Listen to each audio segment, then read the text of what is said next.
Қайырлы күн, менің құрметті ютубер оқырмандарым. Қал жағдайларыңыз қалай? Осы бесікте жинайтын бір реті келмей жүреді. Мына камераның алдынан да балам әрі өтіп, бері өтіп, мазасын алып отыр камераның. Оған ұрсып, әйтеуір осы бесікті бүгін жинау, әйтеуір той болмаса бұл да бесік жиналмайды екен. Жинамасам болмайды. Мына екеуі екі жағынан секіріп, құрсын жинап тастамасам, осы бүгін реті келіп тұр екен. Жалпы өзі балаларыңыз бесікке жатады ма? Менің екі балам да бесікке жатты, бірақ 9 ай, 8 айына дейін ғана, одан әрі қарай жатқан жоқ. Қасыма алып жатам. Өйткені бесікке жатасың ғой, тұрған сайын ана оянып кеткен сайын қайта-қайта қастарына тұрасың, ұйқың бөлінеді, оның қасына барып емізесің, қайтадан кроватқа ұрып жатасың деген сияқты.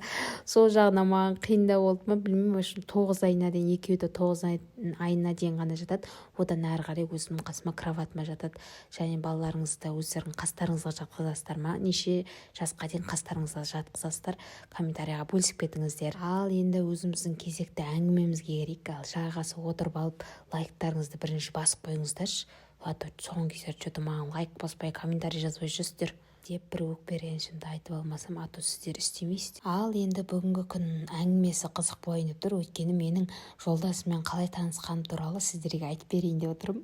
Сондықтан бері қарай жақындаңыздар. Алла өзі негізі өз теңіңді қосады деген рас қой. Шында мен жындана десең. Негізі бар ғой, маған шыдап жүрген бар ғой, осындай мінезіме шыдап жүрген, жындылығыма шыдап жүрген күйеуіме рахмет ше. Негізі плюс пен минусты қосады дейді.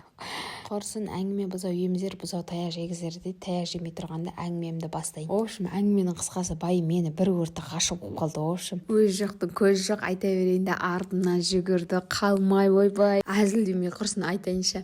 Солай не керек, біз күн деген жаздың уақыты, примерно июньдердің уақыты, июньнің уақыты.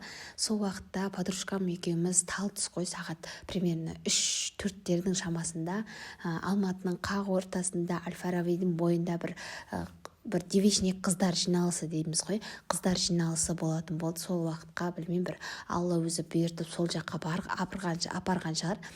Енді қыздарыңыз енді андай әдемі киініп алған, шықиып киініп алған, өзі городская. Солай шықиып Әл-Фарабидің бойындағы бір гостиницаға неге барамыз, мына девичникке барамыз, қыздар жиналысына. Солай қыздар жиналысына шығып, сонымен подружкам екеуміз, жан подружкам екеуміз, сөйтіп әшейінде бір Яндекске, Индраверге таксиге заказ беретінбіз. Сол күні қоя беш құрсын, жолдан ұстай салайық деп, жолдан такси ұстамақшы боламыз. Сөйтіп 14-пен машинамен зуып етіп алдымызға келіп машина тоқтайды. Өзімізше менсінбейміз. Ана өткен 14 машина. Солай не керек, машинаны менсінбей тұрғанда апарып тастайды. Біздің сол менің баратын районыма ол баратыр екен да, дос баласына. Сөйтіп подружкам екеуміздің 1500 теңгеге апарып тастайтын болды. Подружкамды жолшыға тастап кететін болды. Сосын әрі қарай мен апаратын болды. Бірақ ең қызық жері, сол подружкам менің баратын жеріме ол дос баласына барады екен да. Алла өзі қайда болса да әйтеуір өз теңіңді қосып қойған деген рас қой ше. Солай не керек, жететін жерімізге жеттік. Сөйтіп келе жатқан вообще әңгіме айтқан жоқпыз, сөйлескен жоқпыз. Содан жақындап қалған кезде қай жылғысың қарындас деп маған бүйтеді да. Содан мен 96 десем, 86-ға ұқсайды екенсің дейді. Мә, анжеде нервім келмей ма, кәдімгідей жыным келдім ше. Анадай сөзден кейін мамбетка деген соң. Қазір сол мамбетка менің күйеуім десең. Ойбай, қасқамнан күйеуім көрмей қойсын, естімей қойсын, сіздер ғана естіңіздер десең. Содан не керек, жетерім жетіп, содан 1500 теңге ғой енді. Сөйтіп ақшасын бердім, содан түсіп баратсам, қарындастың нөмерін тастай салсай дейді маған. Мен анжеде бар ғой, жаным келіп тұр, бірақ анаған нөмерді неге бергенімді білмеймін ғой. Өз жерде де Құдайды қоса салайық, Құдай бер деп тұрған шығар, өзі теңің деп ше. Солай нөмерімді беріп кетіп қалдым. Вообще ондай ойымда болған жоқ ше, ол жасын маған хабарласын деген ондай ой болған жоқ вообще. Солай арада бір 2-3 күн өтіп кеткеннен кейін привет деп жазады.